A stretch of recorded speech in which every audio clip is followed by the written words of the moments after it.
श्री सद्गुरु देवाय नमः। भाइयों बहनों, मनुष्य अपनी छोटी और सीमित बुद्धि से केवल वर्तमान परिस्थिति को देख पाता है। हमें जो अच्छा लगता है उसी को हम अपने जीवन का सुख मान लेते हैं और जो हमारी इच्छा के विपरीत हो जाए उसे दुख समझ बैठते हैं। किंतु भगवान की दृष्टि असीम है। वे हमारे भूत, वर्तमान और भविष्य तीनों को एक साथ देखते हैं। उन्हें यह भली भांति ज्ञात होता है कि किस समय हमारे लिए क्या उचित है और किस मार्ग में हमारा वास्तविक कल्याण छिपा हुआ है। कई बार जीवन में ऐसी घटनाएं घटती हैं जो उस समय अत्यंत पीड़ादायक प्रतीत होती है। मनुष्य टूट जाता है, निराश हो जाता है और सोचता है कि भगवान ने उसके साथ ऐसा क्यों किया। परंतु समय बीतने पर वही घटना जीवन को नई दिशा दे देती है। जो कभी दुख दिखाई देता था वही आगे चलकर सबसे बड़ा वरदान बन जाता है। भगवान जी को केवल सांसारिक सुख देने के लिए कार्य नहीं करते, वे उसके आत्मिक कल्याण की भी व्यवस्था करते हैं। संत जन इसीलिए बार बार समझाते हैं कि भगवान की इच्छा पर विश्वास करना सीखो। अपनी चिंता, भय और भविष्य का भार अपने सर पर लेकर मत घूमो। जब जीव हर परिस्थिति में प्रभु पर भरोसा करना सीख लेता है तब उसके भीतर अद्भुत शांति उतरने लगती है। नाम जप धीरे धीरे मन की अशांति को समाप्त कर देता है और हृदय को भगवान के प्रेम से भर देता है। भगवान का नाम केवल शब्द नहीं बल्कि दिव्य शक्ति है। जब कोई श्रद्धा और विश्वास के साथ नाम जप करता है तब भगवान स्वयं उसके जीवन की डोर संभाल लेते हैं। फिर चाहे परिस्थिति कैसी भी हो, भीतर एक विश्वास बना रहता है, जो हो रहा है वह प्रभु की इच्छा से मेरे कल्याण के लिए ही हो रहा है। इसीलिए संत जन कहते हैं, भगवान पर विश्वास रखो, निरंतर नाम जपते रहो और अपनी सारी चिंताएं उनके चरणों में अर्पित करो। जीव जीव का सहारा भगवान बन जाते हैं, उसका जीवन अंततः शांति, भक्ति और आनंद से भर जाता है। आज जो कथा यह रात सुनाने जा रहा है वह राजस्थान से सौम्या जी ने भेजी है, जिसे सुनकर आपको पता चल जाएगा कि नाम जप निराशा से आशा की ओर ले जाता है, जिससे जीवन बदल जाता है। वही कथा यह दास आज सुनाने जा रहा है। इस कथा को पूरा जानने के लिए इस वीडियो को आखिर तक अवश्य देखिएगा। अगर राधा नाम की महिमा की सच्ची कथाएं सुननी हो तो हमारे दूसरे चैनल अच्युत प्रभात तथा भक्त और भगवंत को जरूर देखिए। मेरा नाम सौम्या है। मैं राजस्थान की रहने वाली एक साधारण गृहिणी हूँ। मेरे परिवार में मेरे पति और मेरी दो प्यारी बेटियां हैं। बाहर से देखने पर हमारा घर जीवन बिल्कुल सामान्य और सुखी दिखाई देता। घर में किसी चीज की कोई कमी नहीं थी।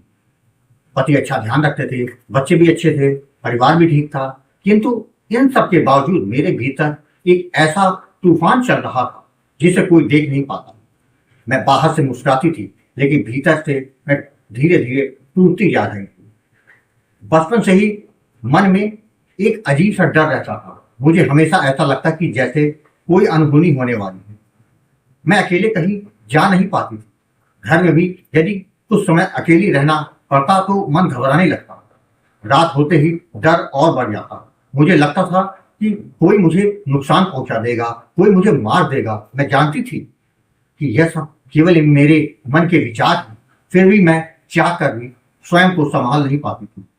धीरे धीरे यह डर ओवर थिंकिंग में बदल गया। मेरे मन में हर समय हजारों विचार चलते रहे। छोटी छोटी बात को भी मैं बहुत बड़ा बना लेती। कभी बच्चों की चिंता, कभी भविष्य की चिंता, कभी बीमारी का डर, कभी मृत्यु का भय। मन एक पल के लिए भी शांत नहीं रहता। कई रातें केवल करवट बदलते हुए बीत जाती। आंखें बंद करती तो विचारों का तूफान शुरू हो जाता। कभी रोना आता, कभी घबराहट होने लगती। भीतर से ऐसा लगता जैसे मेरा मन ही मेरा सबसे बड़ा शत्रु बन गया है। मैंने कई लोगों को अपनी परेशानी बताने का प्रयास किया किंतु कोई भी मेरे मन की पीड़ा को समझ नहीं पाया। कुछ लोग कहते, इतना मत सोचो, सब ठीक हो जाएगा। कुछ लोग मुझे कमजोर समझते तो कुछ लोग मुझे पागल समझने लगे। मैं समझाना चाहती थी कि मैं जानबूझकर ऐसा नहीं करती हूँ, लेकिन शब्दों में अपने दर्द को व्यक्त नहीं कर पाती। धीरे धीरे मेरे पति भी परेशान रहने लगे। कई बार मुझ पर नाराज हो जाते। वह कहते, तुम खुद भी परेशान रहती हो और पूरे घर को का वातावरण भी खराब कर देती हो। उनकी बात गलत भी नहीं थी। क्योंकि मेरा स्वभाव चिड़चिड़ा होता जा रहा था। छोटी छोटी बातों पर रोना, डरना, घबराना अब मेरे जीवन का हिस्सा बन चुके। मैं स्वयं को संभालना चाहती थी, जितना संभालने की कोशिश करती उतना ही भीतर से टूट गया। इस मानसिक तनाव का असर धीरे धीरे मेरे शरीर पड़ने लगा। मुझे डायबिटीज और ब्लड प्रेशर की शिकायत हुई। डॉक्टर की दवाइयां शुरू हो गई, लेकिन दवाइयां शरीर को थोड़ा संभालती, मन को नहीं। भीतर की बेचैनी वैसे ही बनी रहती। कई बार रात में रोते रोते मैं भगवान से शिकायत करती, हे प्रभु, यदि मुझे ऐसा ही जीवन देना था तो मुझे इस संसार में भेजा क्यों? अब मुझे अपने पास बुला लो, मैं थक चुकी हूँ। लेकिन तभी मेरी बेटी का चेहरा मेरी आंखों के सामने आ जाता। मैं सोचती कि यदि मैं टूट गई तो इन बच्चों को क्या हो। यही सोचकर अपने आंसुओं को छुपाकर फिर मुस्कुराने का प्रयास करती। लेकिन सच तो यह था कि मैं भीतर से पूरी तरह हार चुकी थी। फरवरी 2025 की बात है। एक दिन मैं यूट्यूब चला रही थी, मन बहुत परेशान था। अभी अचानक मुझे राम नाम के प्रताप से संबंधित एक वीडियो देखने को मिला। पता नहीं क्यों, लेकिन उस दिन मैंने वह वीडियो पूरा देखा। उस वीडियो को सुनते समय मेरे मन को एक अजीब सी शांति का अनुभव हुआ। ऐसा लगा जैसे किसी ने मेरे भीतर चल रहे तूफान पर प्रेम से हाथ रख दिया। उसके बाद मैंने गोकुल अयोध्या चैनल के कई वीडियो देखने शुरू किए। मैं घंटों बैठकर नाम जप, भक्ति और भगवान की कृपा से जुड़ी बातें सुनती रहती। उन वीडियो में जब यह सुनती केवल भगवान के नाम से कि जब से लोगों के मानसिक, शारीरिक और आर्थिक कष्ट दूर हो रहे हैं, तो मेरे भीतर एक आशा की किरण जाएगा। पहली बार मुझे लगा कि शायद मेरे जीवन में भी परिवर्तन आ सकता है।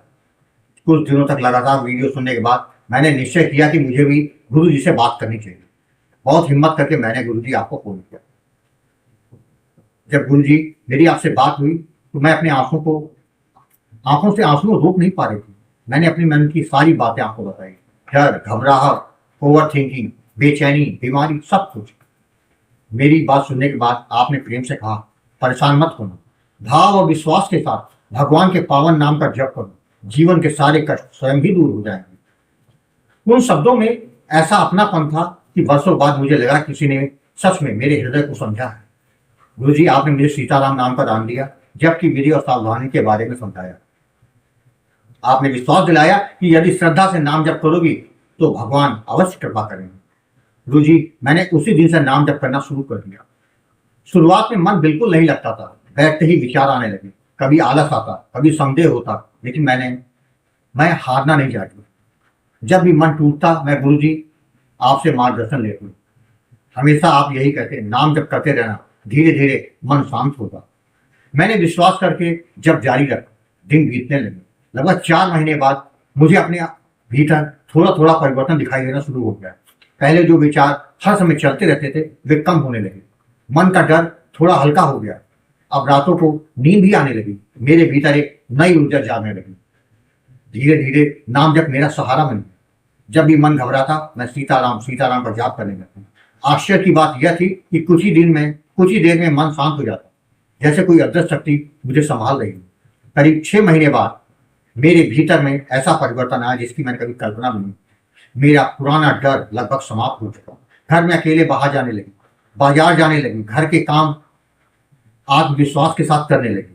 जो काम मैं पहले डर के कारण कर नहीं पाती थी, अब वही सारे काम सहजता से होने लगे। मेरे परिवार वाले भी मेरे इस बदलाव को देखकर आश्चर्यचकित थे। मेरे पति कई बार कहते, तुम्हें इतना परिवर्तन कैसे आया? सच कहूं तो यह परिवर्तन मेरा नहीं था, भगवान के नाम की शक्ति और मेरे गुरु कृपा। धीरे धीरे मुझे नाम जप में इतना आनंद आने लगा कि अब मेरा मन हर समय उसी में लगा रहे। पहले जहां मन में डर और नकारात्मकता भरी रहती थी, अब वहां शांति और विश्वास जागने लगा। आत्मविश्वास इतना बढ़ गया कि अब मुझे स्वयं पर भी भरोसा होने लगा। गुरु जी, आपके निरंतर मार्गदर्शन ने मेरे जीवन को पूरी तरह बदल दिया। अब मुझे समझ आने लगा कि मन की सबसे बड़ी औषधि भगवान का नाम है। संसार की दवाइयां शरीर का इलाज करती हैं, लेकिन भगवान का नाम आत्मा और मन दोनों को शांति देता है। कुछ समय बाद मेरे जीवन में और भी अद्भुत अनुभव होने लगे। मुझे स्वप्न में भगवान सीताराम और हनुमान जी के दर्शन होने लगे। उन सपनों के बाद मेरा मन घंटों आनंद और शांति से भरा रहता। मुझे ऐसा अनुभव होने लगा कि भगवान सच में अपने भक्तों की सुनते हैं। सबसे बड़ी बात यह हुई कि मेरा ब्लड प्रेशर सामान्य होने लगा। डॉक्टर भी आश्चर्य करते थे, इतनी जल्दी इतना सुधार कैसे हो गया। लेकिन मैं जानती थी कि यह केवल दवाइयों का प्रभाव नहीं था, यह नाम जप की शक्ति थी जिसने मेरे तन और मन दोनों को बदल दिया। आज जब मैं पीछे मुड़कर देखती हूँ तो विश्वास ही नहीं होता कि वही सौम्या है जो कभी हर समय डर और चिंता में डूबी रहती थी, आज इतनी शांत और संतुष्ट है। पहले मेरा जीवन केवल भय आंसुओं से भरा था, लेकिन अब वही जीवन भगवान के नाम के आनंद से भर गया है। अब मैं समझ चुकी हूँ कि इस कलयुग में भगवान का नाम ही सबसे बड़ा सहारा है। जब संसार साथ छोड़ देता है, जब कोई हमारी पीड़ा को नहीं समझ पाता, तब भगवान का नाम हमें संभालता है। नाम जब केवल शब्द नहीं है, भगवान का जीवित स्वरूप है। जो सच्चे भाव और विश्वास से नाम जप करता है, भगवान उसका जीवन अवश्य बदल देते हैं। गुरु जी, मैं आपको कोटि कोटि प्रणाम करती हूँ। यदि उस दिन आपने मुझे नाम जप का मार्ग ना दिखाया होता तो शायद आज भी डर और बेचैनी से मैं जी रही हूँ। आपने केवल मुझे नामदान नहीं दिया, बल्कि मुझे नया जीवन दिया, मेरे टूटे हुए विश्वास को फिर से जगाया है, मुझे सिखाया है कि भगवान का नाम हर दुख की औषधि है। जय जय सीताराम। भाइयों बहनों, आपने देखा, जब हमारा भाव और विश्वास मजबूत होता है, हमारा दिन भर चिंतन अपने इष्ट पर होता है, तो जीवन में बदलाव अपने आप होने लग जाते हैं। क्योंकि जब हम अपने प्रभु का चिंतन करते हैं तो प्रभु फिर हमारा ध्यान करते हैं, जिससे पूरा जीवन बदल जाता है। अगर आपको यह वीडियो पसंद आया हो तो कमेंट में जय श्री राम लिखना मत भूलिएगा। अगर आपके पास भी राम नाम का कोई अनुभव हो तो उसे मेरे पास मेरे पास भेज सकते हैं, जिसका वीडियो बनाकर अपने चैनल में अवश्य दिखाऊंगा, जिससे दूसरे लोग भी नाम जप के महत्व को समझ सकें। अपना अनुभव आप व्हाट्सएप पे भेजें, जिसका नंबर वीडियो के डिस्प्ले पर दिया हुआ है। जय जय सीताराम।